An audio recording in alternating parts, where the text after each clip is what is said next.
Halo, welcome back to iNews Today. Selamat pagi, Yasmin, pemirsa juga. Selamat pagi, apa kabar pagi hari ini? Luar biasa, di luar cerah. Kita pun juga tetap selalu semangat. Walaupun kemarin itu hujan terus di mana-mana. Betul sekali, nggak cuma di wilayah Jakarta saja, tapi wilayah sekitarnya juga.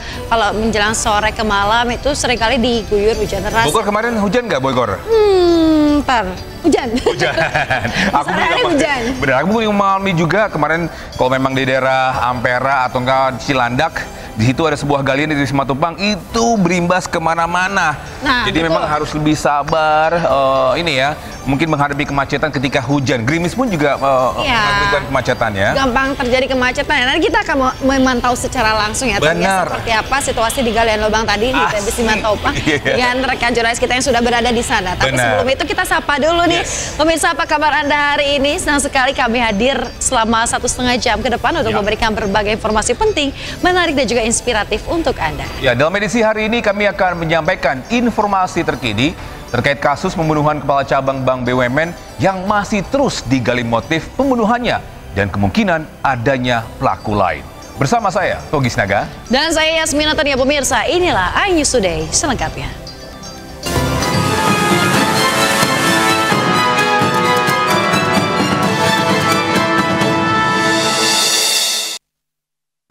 Ya, bisa kecelakaan melibatkan mobil dinas Kapolres Mandailing, Natal, Sumatera Utara dengan sepeda motor yang dikendarai seorang pelajar. Ya, akibat kecelakaan pemotor meninggal dunia.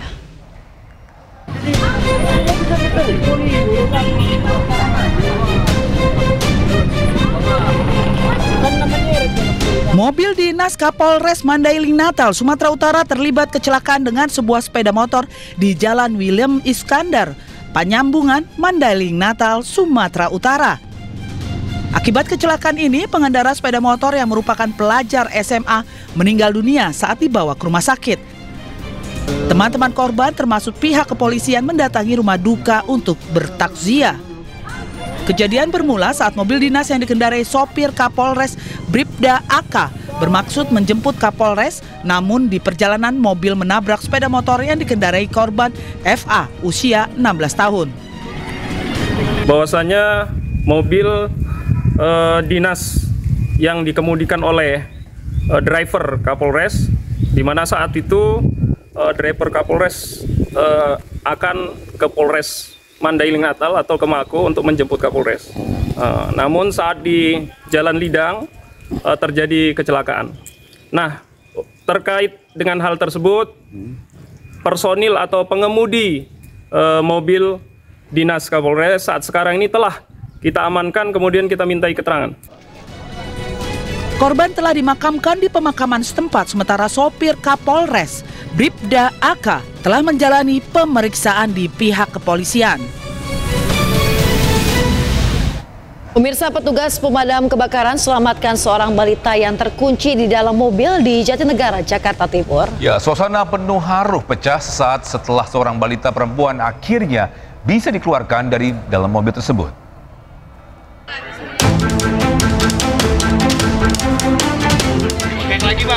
Bahu-membahu, sejumlah petugas pemadam kebakaran berupaya menyelamatkan seorang balita yang terkunci di dalam mobil yang terparkir di kawasan permukiman Jalan Pinang Muara, Jatinegara, Jakarta Timur. Petugas terpaksa merusak sela-sela pintu mobil dengan alat sederhana. Dalam waktu beberapa menit, petugas akhirnya berhasil mengevakuasi sang balita dengan selamat keluar dari dalam mobil. Terkuncinya balita terjadi saat ibunya yang hendak menggendong anaknya keluar dari dalam mobil. Tiba-tiba saja kunci mobilnya terjatuh dan seketika langsung mengunci secara otomatis. Sontak, anak balitanya menangis hingga membuat panik sang ibu. Warga yang tak bisa membuka pintu mobil langsung memanggil petugas damkar ke lokasi. Usai berhasil dievakuasi, balita langsung dipeluk erat sang ibu. Di Jakarta, Rizky Palupi melaporkan. Pemirsa, akibat bobot yang berat, keluarga terpaksa meminta bantuan damkar untuk mengevakuasi jenazah lansia dari lantai 2 rumahnya di Kemayoran, Jakarta Pusat. Evakuasi berjalan dramatis lantaran kondisi lorong dan anak tangga yang sempit.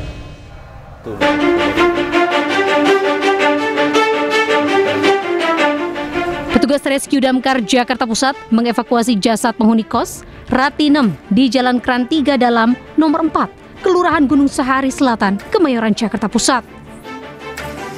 Keluarga terpaksa meminta bantuan petugas damkar lantaran kondisi lorong dan anak tangga yang cukup sempit. Selain itu, berat badan jenazah yang mencapai 120 kg lebih.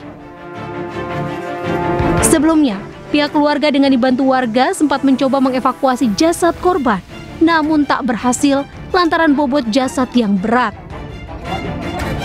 Menggunakan tandu, jenazah diikat kencang agar tidak terjatuh saat dievakuasi ke lantai dasar. Setelah hampir 1 jam, jenazah korban bisa dievakuasi ke lantai dasar. Namun perjuangan petugas tak berhenti sampai di situ.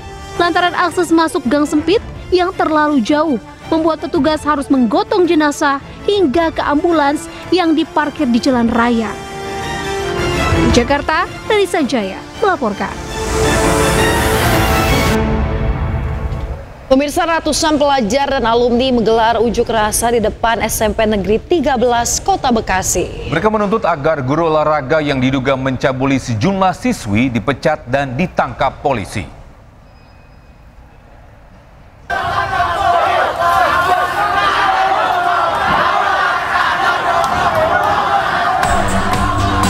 Ratusan pelajar dan para alumni Sekolah Menengah Pertama Kota Bekasi, Jawa Barat menggelar aksi unjuk rasa terkait dugaan pencabulan terhadap sejumlah pelajar putri yang diduga dilakukan oleh oknum guru olahraga.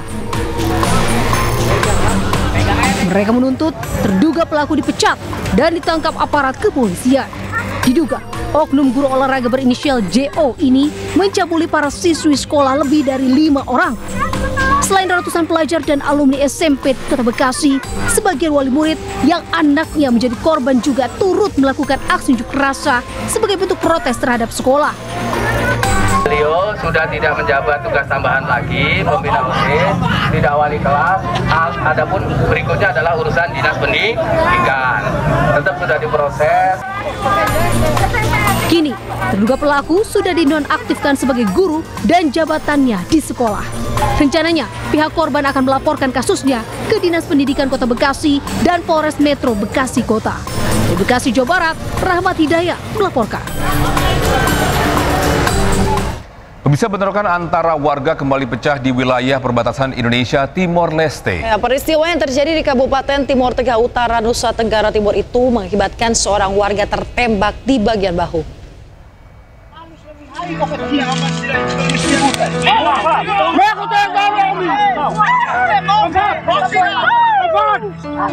Bentrokan antar warga pecah di Desa Inbate, Kecamatan Bikomi Nilulat, Kabupaten Timor Tengah Utara, NTT, Senin siang. Ketegangan bermula dari perselisihan antar warga di perbatasan Desa Inbate akibat pergeseran patok batas negara, lalu memuncak hingga terjadi aksi saling serang dengan batu. Salah satu warga sipil menjadi korban dalam insiden ini. Bahu kanannya tertembus peluru diduga dari aparat keamanan Timor Leste yang ada di lokasi bentrokan. Korban langsung dilarikan ke fasilitas kesehatan terdekat sebelum akhirnya dirujuk ke RSUD Keva Menanu. Memang benar ada insiden penembakan, tetapi arahnya sampai sekarang kami terima tidak ada korban jiwa sama sekali. Memang ada salah satu warga yang terkena, tetapi menderita luka minor. Nah, ini sedang kita laksanakan investigasi lebih lanjut. Terus kemudian kita juga berkoordinasi dengan pihak-pihak yang terkait. Kita harapannya bahwa ini suasana tenang. Terus kemudian kita juga berusaha semaksimal mungkin agar masalah ini nggak berkembang lebih lanjut. Aparat TNI dan Polri langsung memperketat penjagaan di lokasi kejadian agar tidak terjadi kejadian serupa yang membahayakan warga sipil. Dari Timur Tengah Utara, NTT, Sefnat Besi, iNews melaporkan. Kita ke informasi lain, pemirsa, seorang anggota polisi di Gorontalo diduga terlibat kasus persetubuhan dan pemerasan terhadap mahasiswi. Kasus yang sudah dilaporkan sejak bulan Mei 2025 tersebut dinilai mandek hingga membuat keluarga korban mengamuk di Mapolda Gorontalo. Sebagai penegak hukum, tidak ada hukum pada anak kita. Mana Pak tanggung jawab Anda sebagai penegak hukum, Pak? Mana tugas Anda untuk melayani masyarakat di mana, Pak? Anak saya, Pak, sudah hancur masa depannya, Pak. Bapak Mabes Polri, tolong, Pak. Keluarga korban kasus pemerkosaan dan pemerasan oleh polisi mendatangi Polda Gorontalo Senin siang. Mereka mengamuk dan meminta agar kasus ini ditangani secepatnya. Bahkan ibu korban menangis histeris di hadapan Kapolda Gorontalo, Irjen Widodo. Pihak korban menilai penanganan kasus tersebut hingga saat ini belum ada kejelasan sejak dilaporkan pada bulan Mei tahun 2025.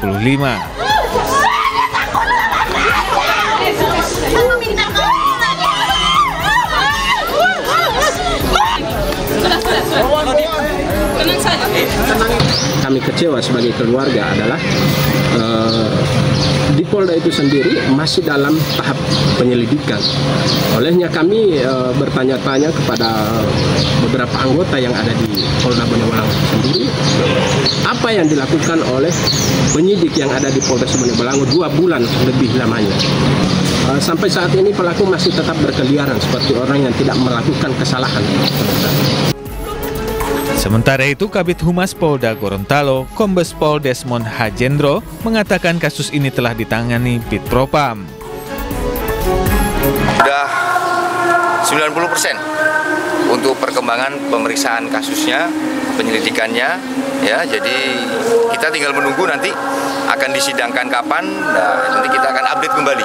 Jadi ya kita mohon untuk bersabar, ya, supaya proses ini bisa berjalan dengan baik dan semua bukti-bukti dan semua saksi-saksi sudah dimintain keterangan dan kita tidak salah dalam mengambil keputusan seperti itu. Sebelumnya, Bribtu AM memperkosa seorang mahasiswi yang juga merupakan pacarnya di rumahnya di Gorontalo. Bribtu AM juga kerap memeras korban dengan meminta uang berkali-kali dengan ancaman akan menyebarkan videonya ke media sosial. Dari Gorontalo, Nur Faizi Lahasan, iNews melaporkan. Pemirsa, puluhan pelajar di Cirebon, Jawa Barat menjadi korban editan foto porno menggunakan teknologi AI. Ya, setelah merekayasa, pelaku lalu menjual foto-foto porno itu untuk bermain judi online.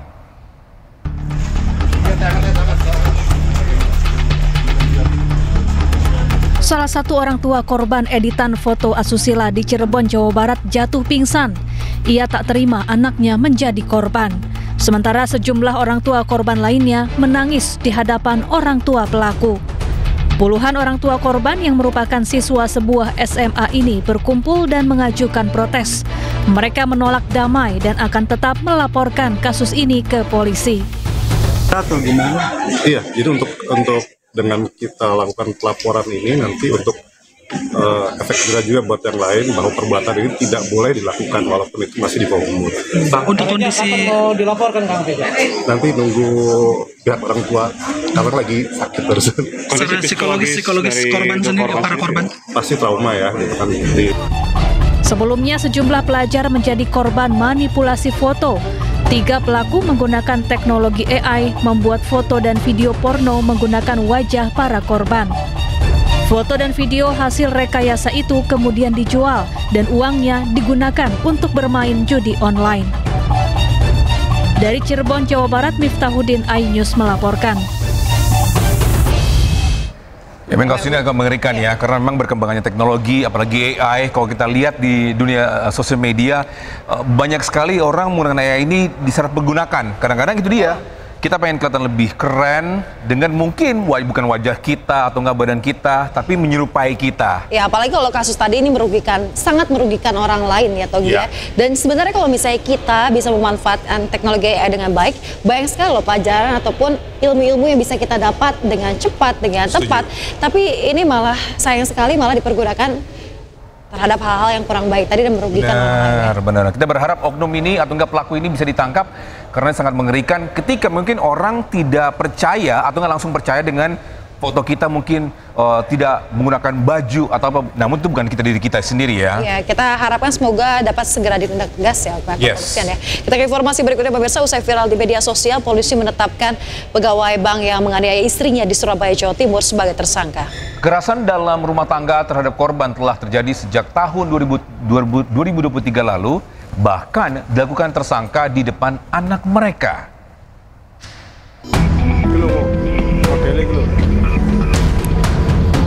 Inilah tersangka AAS, pelaku kekerasan dalam rumah tangga KDRT terhadap IGF istrinya. Senin sore, akhirnya ditetapkan sebagai tersangka oleh Unit Perlindungan Perempuan dan Anak Satreskrim Polrestabes Surabaya. Tersangka AAS 40 tahun, tergolong suami yang sadis, kerap melakukan tindakan kekerasan terhadap istrinya. Ironisnya, aksi kekerasan ini dilakukan di depan anaknya yang masih balita. Pelaku melakukan kekerasan terhadap istrinya IGF sejak awal pernikahan pada tahun 2023 hingga 2025. Pemicu kekerasan karena hal-hal yang kecil atau hal yang sepele. Yang viral di media sosial, yang mana korban atas nama IGF dan pelaku atas nama AS, keduanya adalah saat ini masih berstatus sebagai suami istri. TKP ada di Jalan Lebak Agung, Surabaya. Peristiwa KDRT itu terjadi sekitar pada bulan Desember 2023 sampai dengan pada bulan Januari 2025. Sejak April 2025, korban dan pelaku sudah tidak tinggal serumah, namun belum resmi bercerai. Atas perbuatannya, pelaku diancam 5 tahun penjara. Dari Surabaya, Jawa Timur, Nur Safi, iNews melaporkan.